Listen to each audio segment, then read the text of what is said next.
bringing news that matters to you. You're watching the Bahamas Tonight Northern Edition. Welcome back. The founder of Project Hope is sharing his story. The Grand Bahama man is admonishing persons with HIV and AIDS to seek help and never lose hope. For 28 years, Kevin Thompson Delancey has lived with HIV. In sharing his story, he says he wants people to know who are afflicted with this disease that there is still hope. I advise them to go and get help and take your medication, because not going to get help and keeping it to yourself, it doesn't make sense. Because at the end of the day, the only person you're going to hurt is yourself. You know, when you don't go to the doctor and you don't take treatment, eventually you're going to become crippled, you're going to not be able to see. It's going to be very difficult. So you need to go to the doctor, listen to the doctor, take your medication, and just do the right thing. While he admits that he has faced serious health complications due to this disease, Thompson Delancey believes that he is proof that HIV and AIDS is no longer a death sentence. Chairperson of the Red Rose Ball Committee, Audette Knowles, agrees. I had PCP pneumonia, and as well as very bad neuropathy and a rare form of cancer, and I've been treated. And, I've been treated for all these stuff, and I'm back here today, living and working along with different organizations. He's been through it all. Kevin has been to death's door more than 3 times, at a point where he was only at 90 pounds. And the last breath, they were just waiting for him to die. And for him to be here today, after 28 years, is definitely a miracle. Noting that there is a stigma associated with HIV and AIDS, Thompson says he believes that persons who have been diagnosed should not care about what people have to say. It does not matter what they think, or it doesn't even matter what they say. You have to do what it takes for you to take care of yourself. And at the end of the day, what does it matter what a person think about you anyway? Whatever they think, they think. But he adds that once you are afflicted with HIV and AIDS, you should always be open and honest, especially before getting into a relationship. If you have it, you don't have to wear a badge of honor saying you have it. But if you're going to be dating persons, tell them the truth. Let them make a decision if they want to date you. Be honest with your family member and be honest with yourself, and then you don't have to be looking over your back worrying about if anybody find out you have it. You have it. Hey, I have it. Just live life. 3 separate entities pooling resources today to help an elderly man in the Freeport area. New Heights Christian Fellowship, along with a church out of Florida, and Urban Renewal joined forces to make some minor repairs to the home of a blind man. Pastor Henry Seymour of New Heights Fellowship says the church wanted to provide tangible assistance to a family in need, and once members of the visiting church arrived, they were happy to pitch in. We needed some help with our Vacation Bible School, and they were kind enough to lend that hand. But actually what we wanted also to be able to touch a family or someone here in the community with the love of Christ. So that's where the extension came in with partnering with Urban Renewal, so we can at least touch a life. 24 signed up to come, and they all paid their own way to come, and I said, well, it'd be a shame for us just to have Vacation Bible School at night, so we'll see what we can do during the day. And Nancy and Henry, the pastor and his wife, they connected us with Urban Renewal, and that's how we're here at Mr. Adams' house trying to help him out. So we're very blessed to be here. Now, Deputy Director of Urban Renewal Michelle Rackley and the recipient Franklin Adams say they are grateful that members of the public have stepped forward to help. Frankie needed to get in and out of his house because, as you know, he is blind and he has been having some challenges because of the amount of rocks moving back and forth. So today, again, we are so excited and so happy that the church is again partnering with us and see the need to assist another person in need.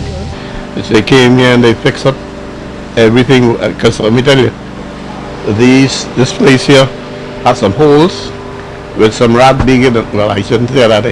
It's a big rat. It's big coming out here.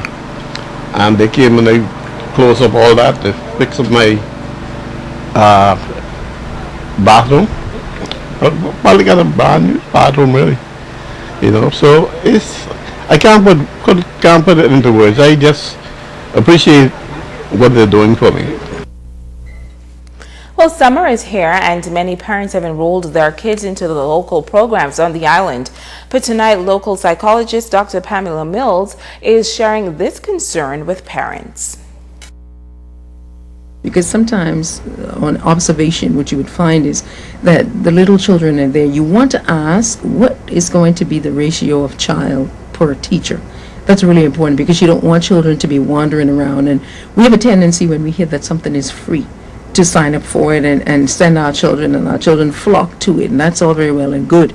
But you want to make sure that the safety precautions are there. You want to make sure that if it's a program that's going to feed your child, you want to know what it is your child is going to eat. If it's a program that isn't feeding, that you prepare the appropriate lunch and snacks and whatever it is your child needs to eat. You want to make sure that the program is someplace that's safe. If it's around water, who are the people around the water that are going to care for your children? You want to ensure that there are bathroom facilities that are adequate. You want to ensure that there's water, a fresh water supply, or that you can send your water from home. Just things that we sometimes take for granted. Now, she also adds that parents should not just enroll students and abandon them, but make observations once the program has been selected. For yourself, if this is something that suits your child's personality, that is not going to be too overwhelming for the child, someplace that's not going to be too big for the child, particularly the younger ones, because we want to make sure that they are safe in every sense of the word. It's better in the Bahamas. That's the Ministry of Tourism slogan, and one U.S. couple fully endorses this, except they have something to add. They say it's a whole lot better in Grand Bahama. Harold and Virginia Clark have been coming to Grand Bahama for the past 26 years. The couple, along with a group of family members, made the visit to the Grand Lacaille Resort on Thursday, where they renewed their wedding vows. The Clarks are celebrating 50 years of marriage, and they say they had to bring the celebration to Grand Bahama. We've been coming over here ever since our youngest daughter and her husband got married and came over here on an anniversary and told us about how wonderful it was. So then we decided we'd come, and we've been here for like 25 times since then.